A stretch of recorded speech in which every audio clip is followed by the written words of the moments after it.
Hey everyone, welcome back to Fix Your Apps. In today's video, I'll show you how to make a Japanese Gmail account by changing your interface language to Japanese in just a few easy steps. Now let's get started. Step 1, open your browser, go to your Gmail inbox and log in if you're not already signed in. Step 2, tap on the three dots in your browser, select Request Mobile Site, then click the gear icon at the top right to open the settings menu. Step 3. In the drop-down that appears, click on See All Settings to access the full settings menu. Step 4. In the General tab, scroll down and find the section labeled Language.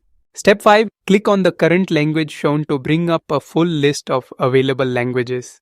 Step 6. From the list, select Japanese to change your Gmail interface to the Japanese language. Step 7. Scroll all the way down to the bottom of the page and click Save Changes to confirm your new language setting. Thanks for watching and don't forget to subscribe to Fix Your Apps for more helpful tutorials.